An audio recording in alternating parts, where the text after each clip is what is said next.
Hi, I'm Angela Quarles, USA Today bestselling author of time travel and contemporary romance. And in this episode of Behind the Book, I'm going to be taking you on location to the Isle of Skye and Dunvegan Castle. This is a major setting in my novel, Must Love More Kilts, set in 1689 Scotland. And I wanted to be able to get a feel for the location, as well as nail the description and the layout. So let's go. Because I love maps, I'm going to show you exactly where the site is located. Edinburgh is right here, and we're going to be going to the Isle of Skye, which is this island here off the western coast of Scotland, to Dunvegan Castle. And I was staying, though, in a town called Portree on the eastern side of the island. First, I had to get there. This is a shot of how not wide the smaller roads are in Scotland. If someone approaches, one of you has to pull over. But yeah, check out the scenery. One of the side benefits of renting a car and scouting locations is getting a general feel for the landscape that I was able to use in different parts of the novel, like the way some rivers have no banks. Dunvegan Castle.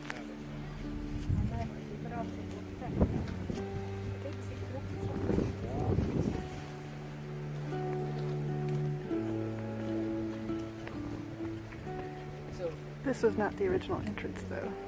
There was no landward entrance. You could only get through the sea gate.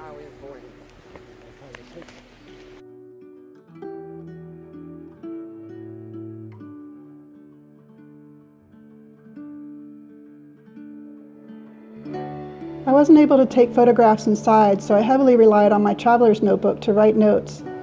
In the Great Hall, I was getting strange looks as I paced off the dimensions of the room and added them to my sketch. Visiting this spot and talking to the docents working there had me realizing I needed to change part of my plot. Originally, my two characters were coming from the land side of the castle, but I found out at the time of the novel the only entrance was from the sea gate, which you can see in this photo.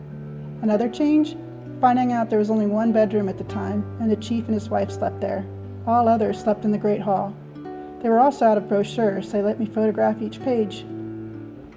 Here's a picture of the courtyard toward the sea gate and the well, which I took through a window.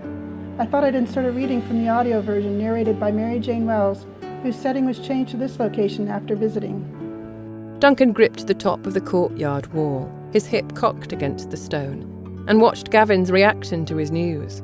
They'd sought out this spot to converse in private. To his left stretched Loch Dunvegan, its waters peeled back to reveal mounds of dull brown seaweed and rocks.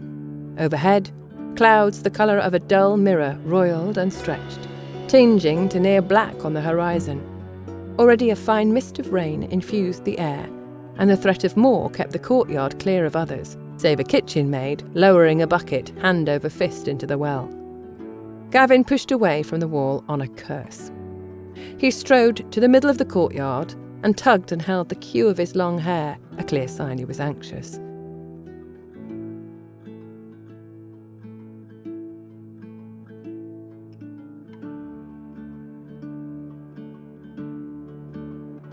Okay, this is the Seagate side of the castle.